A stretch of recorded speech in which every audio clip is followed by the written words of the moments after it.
Welcome to English Baba channel. आज हम class 9th bee hive book से जो चैप्टर नंबर 2 है द साउंड ऑफ म्यूजिक उसके करेंगे क्वेश्चन आंसर। तो जल्दी से वीडियो को लाइक कर दो। आई होप आपने वीडियो लाइक कर दिया है और अभी तक मेरे भाई चैनल को सब्सक्राइब नहीं किया तो जल्दी से सब्सक्राइब कर दो ताकि आपको हमारे सारे अपडेट्स मिलते रहें। क्वेश्चन नंबर 1 है, how old was Evelyn when she went to the Royal Academy of Music. जब Evelyn Royal Academy of Music गई थी तब वो कितने साल की थी? Evelyn was not even 17 when she went to the Royal Academy of Music. जब Evelyn Royal Academy of Music गई थी तो वो पूरी तरह से 17 साल की भी नहीं हुई थी, मतलब वो 16 प्लस थी लेकिन वो 17 की नहीं हुई थी। when was her deafness first noticed? उसका जो बहरापन है वो पहली बार कब नोटिस हुआ? When was it confirmed? और वो कंफर्म कब हुआ? Her deafness was noticed when she was 8 years old. जब वो 8 साल की थी तब पहली बार नोटिस किया कि हाँ भाई इसमें कुछ प्रॉब्लम है, इसको सुन नहीं पाती। It was confirmed when she was around 11 years old. और जब वो 11 साल की थी तो ये वाली बात जो है कंफर्म हो गई कि सचमुच में उसे सुनने में प्रॉब्लम है। Next, Who helped her to continue with music? What did he do and say? किसने उसकी हेल्प करी थी म्यूजिक में और उन्होंने क्या कहा? चिल्ड्रन, इस चीज को हम समझेंगे इमेजेस से। जब एवलिन मतलब डेफ हो गई, पूरी तरह से सुन नहीं पाती थी, तो सब लोगों ने उसके ऊपर हंसा कि भाई तुम कैसे म्यूजिक कर पाओगी।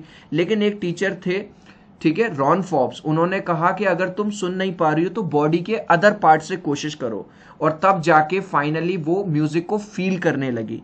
तो आंसर हम लिखेंगे Ron Forbes helped her to continue with music. देख रहे हो, तो बस हमने यहां एक वर्ड जोड़ा है रॉन फॉब्स, उसके बाद पूरा मैंने यहां से उतारा है, ठीक है। ही स्पॉटेड हर पोटेंशियल, उन्होंने उसका पोटेंशियल जो था, उसके अंदर जो प्रतिभा थी उसको देख लिया कि हाँ भाई तुम्हारे अंदर पोटेंशियल है। And said don't listen through your ears, try to sense it some other way. इन्होंने जो टीचर थे इन्होंने ये वाली बात कही कि भाई अगर तुम्हें सुनाई नहीं दे रहा तो कानों से कोशिश मत करो, किसी दूसरे तरीके से सुनने की कोशिश करो। He began by tuning 2 large drums to different notes। और इन्होंने क्या किया, 2 बड़े बड़े ड्रम लिए और उनको एक को अलग टोन में नोट्स में और एक को हाई नोट में और एक को लो नोट में बजाया, जिससे कि एवलिन फील कर सके। Next, name the various places and causes for which Evelyn performs. Evelyn कहाँ कहाँ परफॉर्म करती है और किस किस वजह से, क्या कॉज है?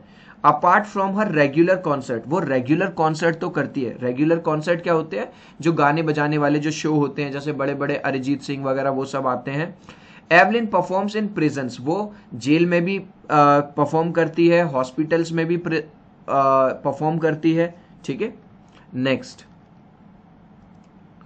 How does Evelyn here music. Evelyn music को कैसे सुन पाती है? चिल्ड्रन, अभी अभी हमने बात की थी जब सारे लोगों ने हथियार डाल दिए थे तब रॉन फॉब्स आए उनकी जिंदगी में और उन्होंने कहा कि मैं आपको सिखाऊंगा। उन्होंने क्या किया, अलग अलग तरह के 2 ड्रम लिए, अलग अलग नोट्स बजाए, ठीक है। तो तब जाके जो एवलिन है वो फील करने लगी। अब एवलिन जब भी परफॉर्म करती हैं वुडन सरफेस पे वो अपने जूते उतार देती हैं, जैसा कि आप देख पा रहे हो यहाँ पे हर जगह वो नंगे पैर जाती हैं, ताकि और वुडन प्लेटफॉर्म यानी लकड़ी के प्लेटफॉर्म पे वो परफॉर्म करती हैं, जिससे कि जो वेव्स हैं, जो साउंड वेव्स हैं, वो उनकी बॉडी में अच्छे से ट्रेवल कर सके और इस तरह से वो म्यूजिक को फील कर पाती हैं। इसी बात को अब हम अपने वर्ड्स में लिख देंगे। Evelyn became deaf by the time she was 11। जब वो 11 साल की थी पूरी तरह से डेफ हो गई थी। But she did not give up, लेकिन उसने हिम्मत नहीं हारी। She was determined to lead a normal life, और उसने ठान लिया कि भैया मैं नॉर्मल जिंदगी ही जीऊंगी। And pursue her interest in music, और अपना जीवन जो है, करियर जो है म्यूजिक में ही बनाऊंगी। Ron Forbes spotted her potential, he asked her not to listen through ears but try to sense it some other way. जो रॉन फॉब्स थे उन्होंने देख लिया कि हाँ इस बच्चे के अंदर प्रतिभा है, स्किल है। उन्होंने कहा कि तुम कानों से कोशिश मत करो, किसी दूसरी तरह से म्यूजिक को सेंस करने की कोशिश करो। She realise she could feel higher drum from the waist up, और उसने ये महसूस किया जो ड्रम की जो हाई बीट्स थी वो उसे कमर के ऊपर वाले हिस्से में कंपन आ रहा था, वाइब्रेशन वो महसूस कर सकती। And the lower one from the waist down, और जो लोअर नोट्स थे वो उसके कमर के नीचे से वो फील कर पा रही थी। Forbes repeated the exercise and soon Evelyn discovered that she could sense certain notes in different parts of her body। और जब रॉन फॉब्स ने बार बार वो प्रैक्टिस करवाई तो वो फील कर पा रही थी कि जो सर्टेन नोट्स हैं वो अपनी बॉडी में फील कर पा रही थी. She could sense the sound passing up the stick into her finger tips. और वो ये भी फील कर पा रही थी कि वो जो ये होती है, जो स्टिक्स होती हैं, स्टिक्स से, ये जो स्टिक्स हैं इनसे जो म्यूजिक है वो उनकी बॉडी में फ्लो करता है. ठीक है. On the wooden floor she use to remove her shoes so that the vibration may pass through her bare feet and up her legs. और जब वो वुडन फ्लोर पे परफॉर्म करती हैं तो वो अपने जूते उतार देती हैं ताकि जो साउंड वेव्स हैं वो बहुत अच्छे से ट्रेवल कर सकें उनकी बॉडी में और वो उसको और अच्छे से फील कर सके. Next question.